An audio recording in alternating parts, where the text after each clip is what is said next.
नमस्कार, मैं हूं आपके साथ शिखा चौहान और आप देख रहे हैं इस वक्त पीआरबी।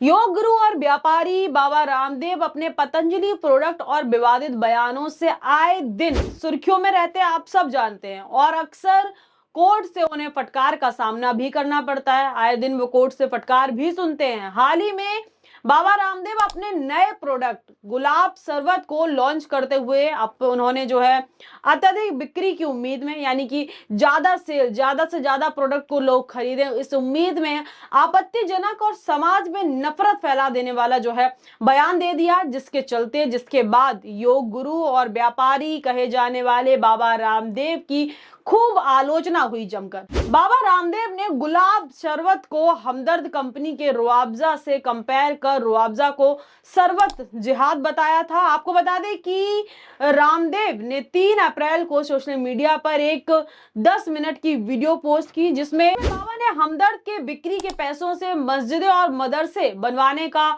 आरोप लगाया और रुआवजा ना पीने की आम जनता से अपील की। बाबा रामदेव ने कहा कि पतंजलि का गुलाब शरबत पिएंगे तो गुरुकुल बनेंगे, आचार्य कुलम बनेंगे, और साथ ही साथ रुआवजा को शरबत जिहाद बताया और ना खरीदने की अपील भी की। और इसी मामले पर जो है अब बाबा रामदेव की मुश्किलें बढ़ गई हैं। रुआवजा के हमदर्द कंपनी ने पतंजलि और बाबा रामदेव के खिलाफ केस दर्ज करवा दिया है, जिसकी प्रारंभिक सुनवाई के बाद जस्टिस जो अमित बंसल हैं उनकी तरफ से कड़े आदेश और चेतावनी देते हुए उन्होंने कहा कि वीडियो देखते हुए, जो एडवर्टाइजमेंट का वीडियो बाबा रामदेव के द्वारा जारी किया गया था 10 मिनट का, उस वीडियो को देखते हुए उन्होंने कहा कि आंख और कान दोनों पर यकीन नहीं होता। हाईकोर्ट ने कहा कि शरबत जिहाद पर कथित टिप्पणी अनुचित है। देखिए, कोर्ट ने इस मामले में 5 दिन के भीतर हल्फनामा दाखिल करने को कहा है, और जिसमें कहा गया कि कंपनी ये भी कहे कि आगे, यानी कि भविष्य में आने वाले समय में बाबा रामदेव या उनकी कंपनी पतंजलि के द्वारा ऐसा कोई भी विज्ञापन आगे से नहीं दिया जाएगा जिसमें किसी भी धर्म या समुदाय की भावना को ठेस पहुंचे। आपको बता दें कि अब इस मामले की अगली जो सुनवाई होनी है वो 1 मई को होगी, और कोर्ट से फटकार के तुरंत बाद पतंजलि के फाउंडर बाबा रामदेव ने अपने बचाव में कहा कि हम ऐसी सभी वीडियो को हटा देंगे जिसमें धार्मिक टिप्पणियां की गई हैं। मतलब जो एडवर्टाइजमेंट की वीडियो उनके द्वारा जारी की गई है, या उनके सोशल मीडिया हैंडल पे या ब्रांड के सोशल मीडिया हैंडल पे जो वीडियो अभी तक पोस्ट की गई है, उन सभी को हटाने की बात जो है बाबा रामदेव ने कही। इसी के चलते कोर्ट ने रामदेव को एफिडेविट दाखिल करने का भी आदेश दिया। आपको बता दें कि ये पहली बार नहीं है कि जब बाबा रामदेव को कोर्ट की तरफ से फटकार लगी हो। इससे पहले भी कई बार बाबा रामदेव कोर्ट के चक्कर काट चुके हैं, कई बार माफी भी मांग चुके हैं। पहले भी ऐसे कई मामले सामने आए हैं जिसके चलते ब्रांड या प्रोडक्ट के प्रमोशन के दौरान दूसरे ब्रांड को पतंजलि के द्वारा या बाबा रामदेव के द्वारा डिफेम किया गया है। तो देखिए, इसी के साथ हमदर्द और पतंजलि की सोशल मीडिया तकरार के बीच रुआवजा के हमदर्द की बड़ी जीत जो है इस पूरे मामले में मानी जा रही है, और पतंजलि की जो गुलाब शरबत है उसकी कोर्ट में कड़ी आलोचना हुई। और अब बाबा रामदेव को लेकर टीवी मीडिया और मेन स्ट्रीम मीडिया में इस वक्त क्या चल रहा है वो भी आपको बताएंगे, लेकिन उससे पहले जरा देखिए कि पहले भी बाबा ने कोर्ट में कैसे माफी मांगी थी और क्या कहा था। देखिए, बाबा ने कहा था कि मैं विज्ञापनों के मुद्दे के संबंध में बिना शर्त माफी मांगता हूं। मुझे इस गलती पर गहरा अफसोस है और मैं अदालत को आश्वस्त करना चाहता हूं कि इसे दोबारा दोहराया नहीं जाएगा। 21 नवंबर 2023 को कोर्ट के आदेश के उल्लंघन पर मैं भी माफी मांगता हूं। मैं हमेशा कानून और न्याय की गरिमा को बनाए रखने का वचन देता हूं। तो ये तो था बाबा रामदेव का पहले का माफीनामा जो उनके द्वारा सुप्रीम कोर्ट में दाखिल किया गया था। अब उनके द्वारा एक और बवाल मचा दिया गया है। अब कैसा माफीनामा आएगा, क्या कुछ बाबा रामदेव कहेंगे, और ये जो मैटर है कितने आगे तक जाएगा वो देखना दिलचस्प होगा।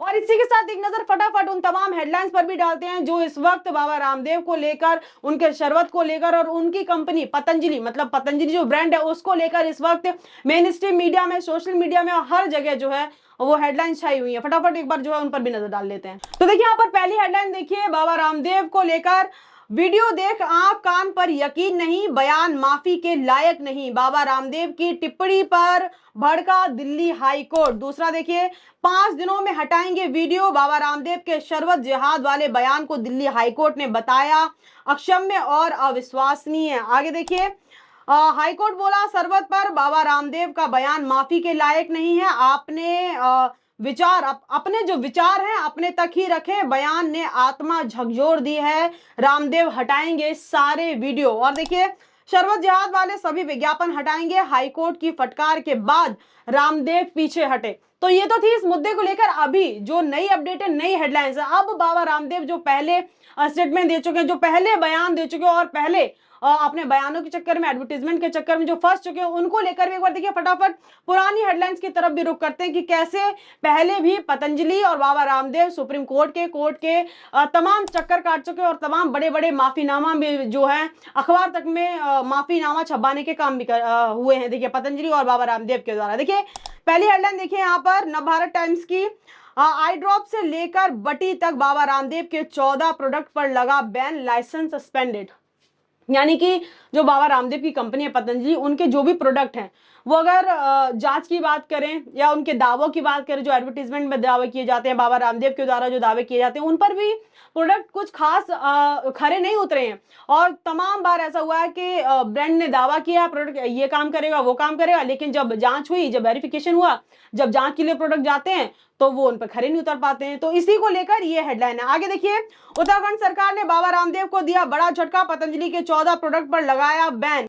आगे देखिए, एबीपी का बाबा रामदेव को बड़ा झटका, पतंजलि आयुर्वेद के 14 उत्पादों को बनाने का लाइसेंस हुआ रद्द। अमर उजाला की हेडलाइन देखिए, सुप्रीम कोर्ट ने बाबा रामदेव और आचार्य बालकृष्ण को लगाई फटकार, कहा हम अंधे नहीं हैं। दूसरा देखिए, देश को धोखे में रखा, सुप्रीम कोर्ट ने बाबा रामदेव की पतंजलि कंपनी को लगाई फटकार, एड पर लगाया बैन। पतंजलि एड मामले में सुप्रीम कोर्ट में सुनवाई आज, पिछली तारीख पर कोर्ट ने फटकार लगाई और 1 करोड़ का जुर्माना। अभी जुर्माना क्यों लगाया गया था कि बाबा के प्रोडक्ट में दावा किया कुछ और जाता है, और लेकिन प्रोडक्ट जब यूज होता है, प्रोडक्ट की जब जांच होती है तो दावों से बिल्कुल परे होता है। इसी को लेकर जो है कोर्ट ने कहा था कि हर जितने प्रोडक्ट के जितने भी आपने एडवर्टीजमेंट बनाए, जितने भी विज्ञापन है, हर एक विज्ञापन पे 1 करोड़ का जुर्माना आपको देना पड़ेगा अगर ऐसा कुछ पाया गया। आगे देखिए, मत कहिए आपको मौका नहीं दिया, पतंजलि मामले में उत्तराखंड आयुष विभाग को सुप्रीम कोर्ट की फटकार। तो ऐसे तमाम हेडलाइंस, तमाम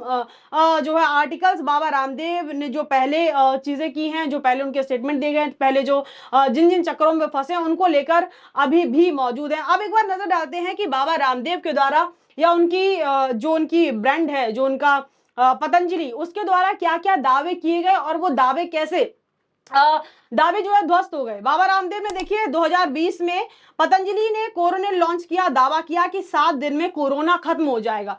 पर क्या हुआ, दिसंबर में पतंजलि ने उत्तराखंड सरकार से अपील की कि वो कोरोनिल के लाइसेंस को इम्यूनिटी बूस्टर से बदलकर कोविड-19 की दवा कर दें, मतलब जो इम्यूनिटी बूस्टर उससे बदलकर कोविड-19 की दवा बना दें, ठीक है, इनके प्रोडक्ट को।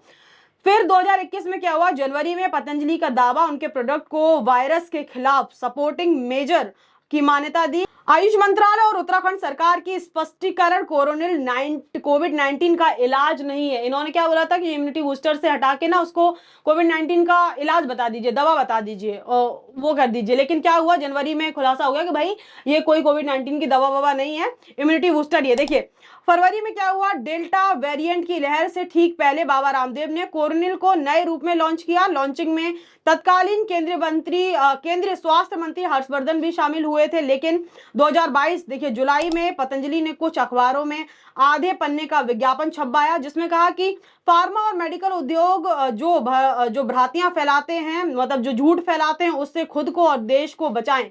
अगस्त में क्या होता है, आईएमए ने सुप्रीम कोर्ट में याचिका लगाई, जिसमें कहा कि पतंजलि ने कोविड वैक्सीन और एलोपैथी के खिलाफ दुष्प्रचार किया है। 2023 नवंबर में सुप्रीम कोर्ट ने कहा कि पतंजलि को भ्रामक दावों वाले विज्ञापन तुरंत बंद करने होंगे, नहीं तो हर दावे पर 1 करोड़ रुपए जुर्माना लगेगा। यानी कि जो दूसरी कंपनियां रहती हैं उनको डिफेम करना, उनके प्रोडक्ट को डिफेम करना और किसी के प्रोडक्ट को डिफेम करना, किसी कंपनी की के प्रोडक्ट को डिफेम करके अपने प्रोडक्ट को बताना कि ये ऐसा है, ये वैसा है, ये मत खरीदो, ये खरीदो, वो खरीदो, और जब प्रोडक्ट जाता है चेकिंग के लिए तो प्रोडक्ट फेल हो जाता है। इसी के चलते कोर्ट ने कहा कि जितने भी ऐसे विज्ञापन है आप उनको हटाइए, नहीं तो हर एक विज्ञापन के जो है आपको 1 करोड़ रुपए जुर्माना इसका भरना पड़ेगा। फिर क्या हुआ 2024 में क्या हुआ, आईएमए फिर कोर्ट पहुंचा दिसंबर 2023 और जनवरी 2024 में पतंजलि के 26 विज्ञापन कोर्ट में रखे और आरोप लगाया कि पतंजलि अभी भी भ्रामक दावा करना पतंजलि ने बंद